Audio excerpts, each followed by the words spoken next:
What happens when you take the deep team management of a sports sim, mix it with tactical arena combat, and give you 50 classes to build your ultimate mercenary squad?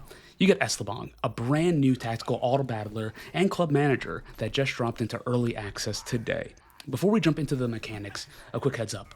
I was sent a free copy of this game to cover it today, but that being said, as always, that will not impact my honest impressions or final verdict of the game at all. If at any point this looks like something you'd enjoy, the game is currently 15% off at around 12 US dollars, but if you do miss that sale period, it's going to be about $15 USD. So again, you can grab it using the link right at the top of the description or in the pinned comments below.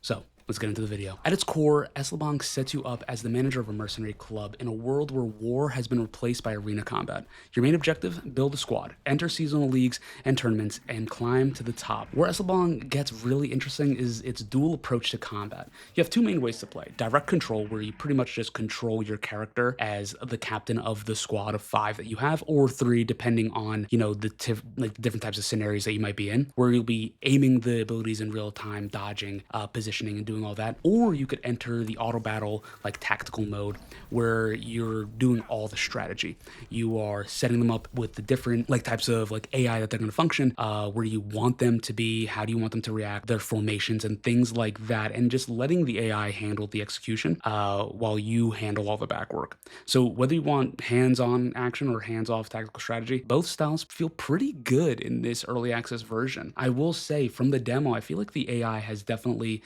advanced a little bit. It's definitely more reactive towards enemies, but also at the same time, there are some battles where the AI enemies are way too locked in on your squad rather than fighting other squads. They kind of just sometimes will just form on top of you and just start attacking and then fight each other, which I do think it's a little hit or miss, but I do think it can, that can be buffed out later. I feel like that's not something too major, but I did notice it in some of those battles where you're fighting 4 different teams or 3 different teams. So where this game really shines is the roster building and the management loop. Between match days, you're managing gold, watching a dynamic market, and buying or selling mercenaries to build out your squad. So the customization depth here is massive. There's over 50 distinct mercenary classes and about, I would say, 100 unique champions, maybe around there. And each of them, all these different classes, they all have about 500 different abilities and spells so you can synergize across your roster. And also the stats are completely random and they evolve every season and every single time they level up. So again, it's you have a lot of freedom in how you build, but also at the same time, it's going to be you might be restricted in the RNG role that you might get. You might just always get common abilities. And they do kind of suck, but if you do get that one legendary, you're going to be an absolute demon. And you can always reroll and respec, which I do love, but everything's really, really expensive. And we'll talk about that a little later about how expensive things can actually be and what I don't really like about that. So let's talk about the game modes. Now, beyond the main league of play, there's plenty of content right out of the gate in this early access version. You have all the PvE challenges. It's Defend the Iron Gate, where you're fighting against different monsters in rotating floors, and you get rewards per floor that you defeated. So you start off with a bronze reward, silver reward, so on and so forth. Then you're gonna go for the free-for-all tournaments, in the Chaos Cup, things like that, and then asynchronous multiplayer in the Challenge Tower. I was not able to do the asynchronous multiplayer since the game didn't fully release when I covered it. Again, I think co-op is active at the moment, but I just wasn't able to do anything asynchronous. I did throw myself out there, but I was this isn't really working for me right now. I do want to dive into the co-op. I do want to dive into multiplayer. I want to do ladder stuff. I feel like this game would really shine if it was really, really pushing the multiplayer envelope and having, a dedicated battle and seasons with other players where you can cooperate and have a league style tournament. I think that'd be really, really fun. So let's talk about the price range for this game. The game is, again, sitting around $12 during its launch period, and it has a ton of replayability. And I don't want to say any spoilers, because I did make it to week 3. This game does feel pretty endless, and I do like that. It's pretty much like a legacy type of game. But with its infinite seasonal loop, it's an easy recommendation for me if you really love that squad management, guild manager type of game and the tactical combat. Now, I want to talk about the things that I'm not too crazy about so far. The game is great. The money and the way money functions, I'm not too crazy about. And some of the relics, items that you equipped onto your characters, do feel a little bit lackluster, or they're just brokenly overpowered. Now, these unique items, relics, they can be hit or miss. Again, it's Some of them are just really strong, but they cost so much money. They cost like the price of like 3 or 4 different units, and I feel like it's not worth it sometimes to like drop 8K in gold on something that's gonna be like, "Oh, buff your stats like 12%." Right? It's like, "Oh, your health gets increased by like plus 12%." I don't think that's really worth it when you can just level up your characters.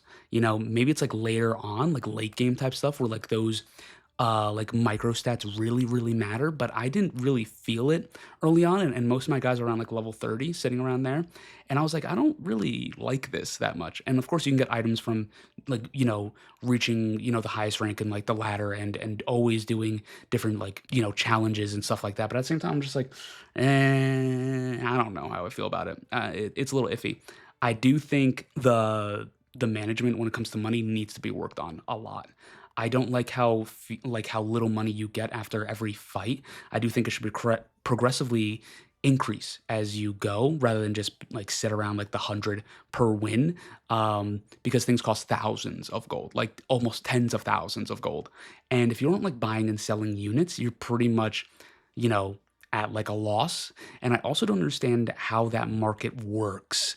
I'll put someone up to bid. Usually you get it, but at the same time, I'm like, wow, this person's like level 15. They only cost like I can only sell them for like 2,000 gold. I was like, that's kind of weird. I just wish that was explained a little bit more on how like the market fluctuates with specific characters, and obviously named characters are going to be way more expensive. But overall, it's I do wish there was a little bit more explanation. And a few other things is in this early access version, they did change up the icons. I'm not too crazy about the new icons. I think I prefer the old icons and the layout, but they did add a lot and a lot of animations. They look really, really clean, and they really cleaned it up across the board. So this game does get my recommendation easily just for the price of it. And if you're a fan of like tactical auto battlers, like club management games, or like deep theory crafting, like across dozens of classes, Eslabong is definitely going to be worth your time. If you check it out, like just keep it on your radar. But if you guys already have played the demo, you guys are going to pick up the game.